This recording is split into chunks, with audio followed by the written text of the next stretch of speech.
بسم الله الرحمن الرحيم الحمد لله والصلاة والسلام على رسول الله نبينا محمد وعلى آله وصحبه وسلم تسليما أما بعد مولو على جاي لك أتنتو فسلكي لما صلى الله عليه وسلم ñing liqaho lem wala bengo lem me yalon ko ning fondin ke wol men nata wolum ala ke muruta nan kana nal sikacha soto tumando askenye tolni to be nafa fenti anim mo ko tangol men ba jibela wala men ba moyla ala danila alma ay kembe kayrot alim men bina kacala walem Abdurrahman Suyuti bajiti fondin kewol men nata walem Adama Sidi baji anin al amin Sadio Ndiaye be ala danila ni wato me yalon ko wati barakamalem yintil tan labangol ala sa be kenye kayroti dunya ne l'akhirah wa nyanta kaca men kela walem sunkar salo me yalon ko nganya tilingala sunkar salo mu fennete me yalon ko ala ya to fo alqur'ano kono ko mol si finti kata sal kerato aya tara yela jakodi akwasi keye dunya kayroti ay ke la kara kayroti ala ko qad aflaha man tazakka wa dhakara isma rabbih fa salla ako mo fela ni ba soto mo fela e kayra ba soto me ya lon ko a wilta somanda ay sada suman ay jako suman ay mudo suman ka di anyanta di la dame ni wo keta wo kola apareta wo somanda juno sumandiro kola ni wala hasita ay finti kata sal kera lo nali ya fasar wala nyama ning ntata fon futata sal kera to aya tara jandi tabe kela jako sumandingo pareringo bandingo nyantan kula nga janku nganna sera di maluma nga silo muta sutiyolu anila dimbayalu kata beng dula kilin kata nyola mo jama e finti nyola sarewa yala fi wala nyam amanke momo ni finti da don ko min kata nyame juma salola hani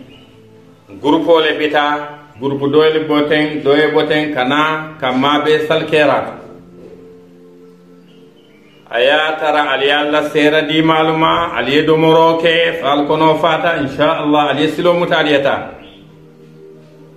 kullol bi je me ya lon ko sariyama ya landi ko wala ya tinna e ko ngaccewo nyama fulan jango naale silo mutal futata je nafila tije albuka nafilo ke bere ning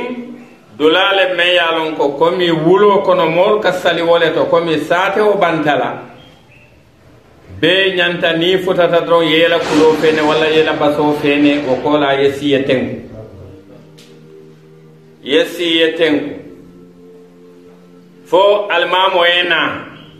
sariyon to atelebe kala moti membe labannanala ayatara mol nata sita ye nyobatu atena fintinan kana molukan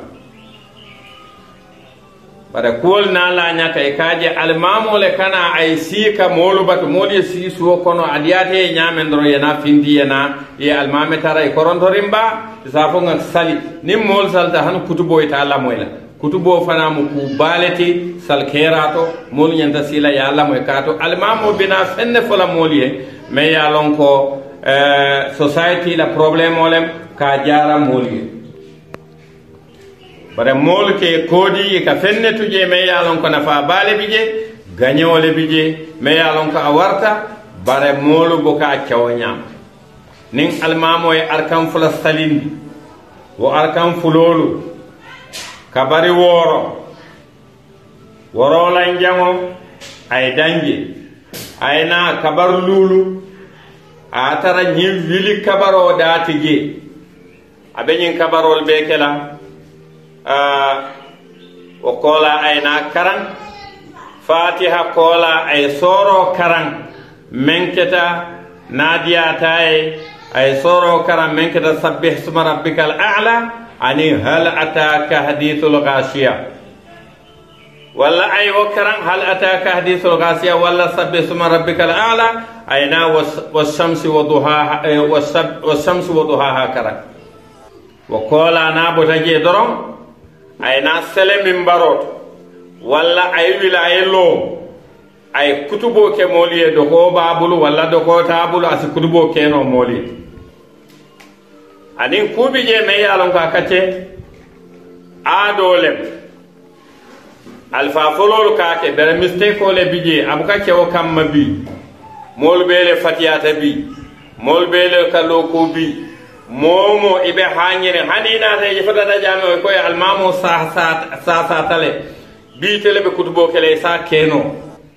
molte seladin kelete keri woto mo kelole be keri sunno le nak bayde kila ya kele kado ko muta bere wodo ka jamba metar fula ite lo sama nin kuna ta ite mo busano la foni moli ite busa kullo men bije wolem isi fambam bandi ala ya mutaten ibe kutubo ke kan ber san kitabo be te bulu kutubo be kan abe doko be bulu doko le jangate tete te kele ke no lala wonin silo nyin wali tale almamo nyin mbele nga kalamta nanata molka don kilo le la me yalon ko woma yus soto dula wo don kilo walem safu safan yaji kumo nyinti nyata idan wo safu safan hajin tayalem molu ma ke kuti me yalon ko walla mol kana je ko adabe sal skera tole adati je fere men nyanta fo obu ka fo obederi almamo le nyanta fo anyanda fo la moli ko moli sala safu safan sawu sufufako alalla laynolu dada ko malankolu ñatonkolu alluku aya kodi molla ay kabar bare kenni o si ñindula to aya fo siña jama miniti lulu ay molla hajo tiña ay molla wato tiña idan feyale ilam ta kala batu ye feya ta yalla ifanna walla yelo ye feya wo kola ina dun saro men ka ke ye fonyo e ka fenne dundije men tigi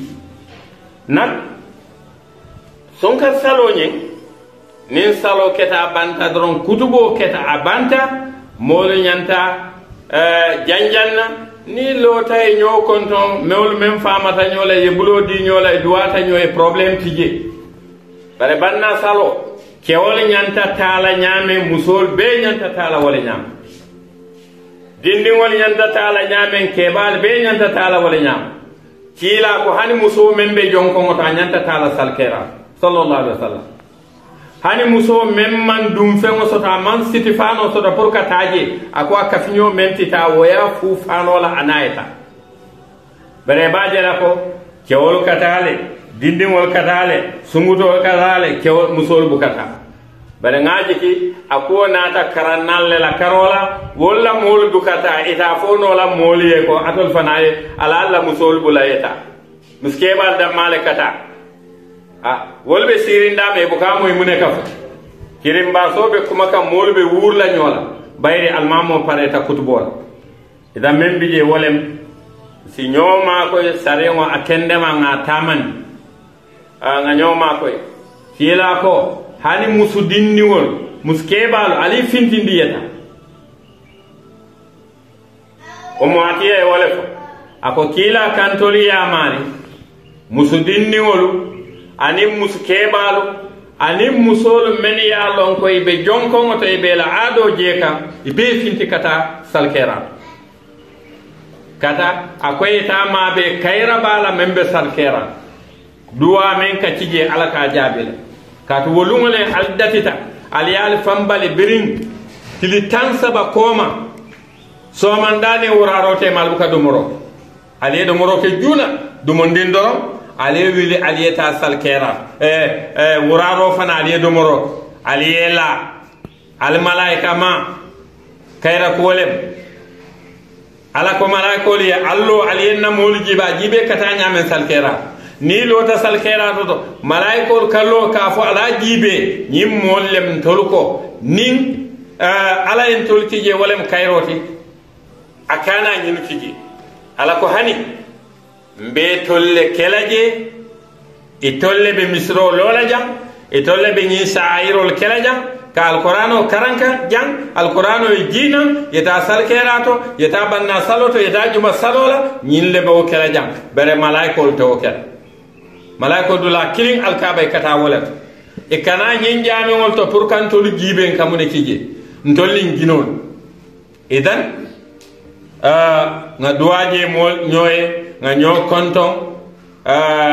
nga nabadiya itandi ñola nga yamfu ñolon ka men fo ndato damma ka foko kari yamfu ma ayatara yi kuba cala ye mo kendol kon adum akatin ko ismaila dingo yewle kanna foriya ya tarabata ba kono ya taraburu kono ye kodo jo jama ba ya fintindike akatin ko ite ni yafo si nyatan akatin ko ye jongo mo tan yole kam foriya idan aman soneya pour que lakira soto ka alkiyama soto fenne me yalon ko mo be nyante te sitlala ñin domon dimmalu subhanallah alhamdulillah la ilaha illallah allahu akbar ñi mu kulleti ntolu nga wol kunto sutiya ngaje ko problème tala ala be yam fula inna allaha ghafurur rahim ala be yam fula na ebe yam fu ko wala kala wala na ko ye kunto sutiyandiro men ke wolem e ñanta men kela e ma keno felan amu kulete me yalon ko e ñante te sitela pour kawolke kato fennem me yalon ko alale bula kewala ni ma ke problème wala alama ale ma koy alama ay bulala jon kendol kono ako wa'lamu anna hadha al-yawm yawm 'eid yafrahu fihi al-mu'minun bima manna Allah bihi alayhim min ikmal shahr siyamihim wa qiyamihim ako nyin sunkaro nyin ban sunkar salo kontano lungolem nyasoto lungolem domoro lungolem ala tentu lungolem ka ala jaybak aning ala nemo men keye foye sunkaro sunno yew muta yake ala batoti ye tenten wo ala batola aye tankande men na kunu sama bi fana aye tankanda ala batu kuwolu yebili yake allahu akbar astaghfirullah la ilaha illallah yake ako wolungo lem kontano lungoti fa innal faraha bidhalika huwa al farahul masruf ka seo ko banna salole be keri ako kontano le meyal ko sarengo le yadi wolungo ete suutiyo yekkata ke hana be kela keme kelinti ya fali dalasi wala ya fali dalasi lulu ila dimbayalu ye kontandindi wolum ni ya soto bere kane bula yeta wandi ya danirola aman koy aman bete asako dindim merengol ye bula yeta fili wo ma fongla dindin sonya be kerin sai moli ye hakilo tuwoto ye dindingol bula yeta bari iparendi ye danda ye samba ibariya ye tarawoto turalo ye sainam iparendi yeta idomaya iparendi yeta ila badimoya iparendi yeta almamo konton wole betiyata ye bula sada danola me yalon ko sama nafa kilintije ibe men soto lana iba betala ya tinya wati kilin aman nafa soto ibagala dindingo be dalla kolola abe dalla naye men soto aya dépense wolo dulato ay sola dola kota wala yat natili saba mol bita salbola loko mume mol bita salbola me fonyono munem soto ndingo men bije bare men muje kasti musolo me yalon ko ani sungutu karafari ngol woli e silo mutay koy kata salbola kata si nyoya kata si kambanoliya walla kambanol yeta si woliya aman koyde dimbani esanso ye ke nyokan dawda masibole kana adon kulur lalu ala be nyinin ka ala le sama ala ko ya ayyuhalladhina amanu qu anfusakum wa ahlikum nara wa quduha an-nas wal hijara alayha malaikatun ghiladun shidadun la ya'suna allaha ma amarahum wa yaf'aluna ma yu'marun. ite muslimo ila dimbaya be ila problemo be ala ba fola wakifuhum innahum mas'ulun ali nyin kebalon wo kebal men kadate ali lun ali sambanam bang ñi ñinin ka ini la dimbaya ta ñola ñaadi ala be ñinin ka lala idan e bagela ko man kanyan sungutol dammala bere musufu turingo wala kata tiñan wandiya e bagela ko saman be jikirin wala bina kulur kendo kala ata kenora wala bina din kendo kulula ke samba ke londi sala kendo kan yela banko kanu yela mol kanu yela sateo kanu ye sonka do ko kela sate wali wo muso men nyanta o do ko kela atele mansa kewti suo kono atele nyanta tula suo kono wole nyinu bula yeta daniro la wole nyinu bula kata tinya nyoya dor ka sije fota 12 o'clock futo walla men tambita wala keba ma kalamta ina tale foy manna keba ma kalamta idun tale foy mandu keba ma kalamta yemune nati ala bandula kata ke fitnole nga nyine soto bere kali atal alama alayem mako ako wa amma al farhu bi nail shahawati al faniyati wal husul ala al matami' al ajilati fa huwa farhum madmumun na farhun madmum ghayru masru ako sani kontano men ka tara ndolla ni dia kontano bayre niyo ina dunta fentento don aketele tora aketele tora faye ma sibo akoy ko abulayeta walla adomo walla atinya ya be defense wati killing e ma domono ko membe keri ni son karo ye jama defense bare ma domono alma ale ko sonia ako kanyin kontano soto men keda kontano to membe banna inyanta kontano le tala memte banna ite keba wili yeta nyongol konton ye wili yeta kaburo to yeta je ziyara ye wili yeta mo kendolu ziyara be wol kono alkalolu kate konton chef de quartier wala notabulolo alfalu membe ba sate o kono kate konton ibadingol kata badiya chokije ila almamul kate konton ka duwa nyoye ka oke wo munna faalete membe tula fo faw duniya jam ani l'akhira bare nyin salibo anin dongo be kerin kolbe organize kan saji moro ba buku kan ako kontano nyin nin ayatara ite kayla ban nanyin e ka enjoy ni wolela ako hanbi man kuke de hanbi man kuke wo mu kontano le te me yalon ko dongolem anin ka seto bondi anin ka ko organize me yalon ko amena fa dunia sako lakira ako mu kontano le te me yalon ko kontani jawba farhum madmum ako sare mo man la fa la hando mondi woto ete la kato damuke dindingol alkana kete musol alkana kete sungutol alkana kete kambanol alkana kete sañi nana ta ke ite la jarama jitale naman nake atuta telebulu sama e fanay be dalilo sodlan ha nga faele de bakar fele nga faele sambu jam fele nga faele seni fele nga faele idan sañi ya ñininka bayri ala ko wakifuhum innahum mas'ulun ñi ñininkale ha nga fayle afele lor bakari ma fo yeba hako nga foni samune atina he yalon setan lenno ye jolo bulay singola ye kuruntu ke samba jahannama ifama eta arjano kono alama alen tankaw ala ko alquran kono surat yunus ayatul ayasay ako kul bi fadlillahi wa bi rahmati fa bi dhalika falyafrahu huwa khayrun mimma yajma'un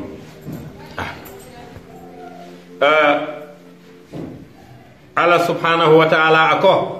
ako kiila afoye ko afo muslimol ye ko bifadlillahi ala la fesamanteya wa birahmatihi anala balafa fabidhalika wo yewo men jeten ay men fota ala balafa nala fesamanteya falyafrahu yesewa ala fesamanteya baleke adamadi moy enin ni sobe mo ni la ma fengola enin ba wo nyama enin ni so wo nyama enin nyonko mo wo nyama enin sise wo nyama enin sewo wo nyama bara ala naati te ma koy rola me yalon ko ma wolu ma koy wala ni so ka do moro kenin adale la kawle la banko kan ay nyamota ba wo nyama saji wo nyama sise wo nyama akela banta ina man nyoda fenna sumiya ka muta sumiya ke muta bere man ala jay wo bela alay mun kete yemin fi walla mo dole ya fi yota ya topoto kuke nim manole walla malo ka fa nyame nyolem ya be topoto ya tu ya ye nyamo bonda bala ya samba o man kanyan abe koyrin fer iko fo ya ku wo kola ya bulandi tato kalero kon ya tabi ya topoto alay ilhamu min dila akafo minna wala kad karramna bani adama wa hamalnahum fil barri wal bahr wa razaqnahum min at-tayyibat wa faddalnahu ala kathir mimman khalaqna tafdila ala subhanahu wa ta'ala ya bondi kalero kono e madomo kalero kono de ya sawndi bolo kono wo bolo o manna kanya yado mo bulo la hani ya ko jaro tana ya fe faye sumiya wo kola ya tika yadum si se o mo soto ba mo soto ni so mo soto wo kola walla yi bulo ko ay sen ya dum ro da fen ko tangol men be te dalay te ka balu menna yewole fango do kilim mutana ya fa e baluta subol wala kad karramna bani adam ñimbe adama dingo manna ala jay na ye kontano soto problème lem na ye suno soto problème lem na ye sango soto problème lem a famale fata problème lem a bamale fata problème lem ñimmu ko wollete me yalon ko mol ñante hakloto la jeba enam ako fali yafrahu mol ñanta sewola huwa khayrun mimma yajma'un al sewo ala bat kuola al sewo ala la yamarola al yew tamandi ako wole fisiata al kanafulo men ka funyoma al kata kan ka beamo sannan ka kanate ya kela hewoto wo hewoñin ala tije kila tije malaikol tije hani al mamul tije hani mo kendol fon tije yemolu betulo suki bodoman komi mbe sunkar salo men mba kono ten sañ be dunna ko mune bi je mbe nyotulo sukila mote hayi la diama iko ela right le mbayri be bedole kono be bantabale to hani lota yela spika tilim menna kordala itele be sewla katambe mobela ite hayi la diama ne diama to si fangi se alma alayhim mako فهذا اليوم يوم شكر وذكر وأكل وشرب وفطر ñimbi lungo ala jay lungolem ala tofo lungolem ka ala to finkon domor lungolem min lungolem ke min mo manjenna sunna banna lungo adun dolbe sunna le de ka to lungo men na karo fota ko karo lotale modol man son sunna edan molbe dunya be sallalum men itol mantara saliri e be sundin walla ye nafiki yake ye silo mutay ni mol yeta sali wo kola yena yesi e ko itol tela itol te domoro kela adum wolungo domoro haram tale sare ngole ya ni e domoro kedo ya ala tonyele dunya be le sunt dunya be le sunt hanti babu du men bi je muslimo li be le sunt dino ka topoto dame wol suntale nagambe jam men ka dino topoto wol suntale berete ko hani wolla ko mo mete wolla ko mete wasa membe wasala wolem yetara ila nidiya koto alma alayhim makoy kulube ñin sunkar salo to me yalon ko ala ya parendi kila man toliye a warta ba ñin kamma shahadateno kola salo le naat sunkaro bantale bare salwati lulo mambang sunkaro bantale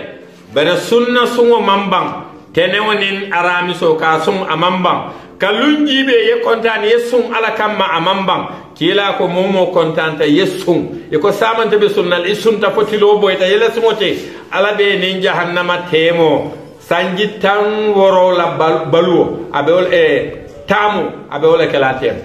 wolem kilometer taworo la ni la taka suma moya kalamta janama be tarla kilometer taworo ina tema taworo la ina tema e bagela le ba etajal oton bebe la fe wala la wonyin salawati lulolu ke merebete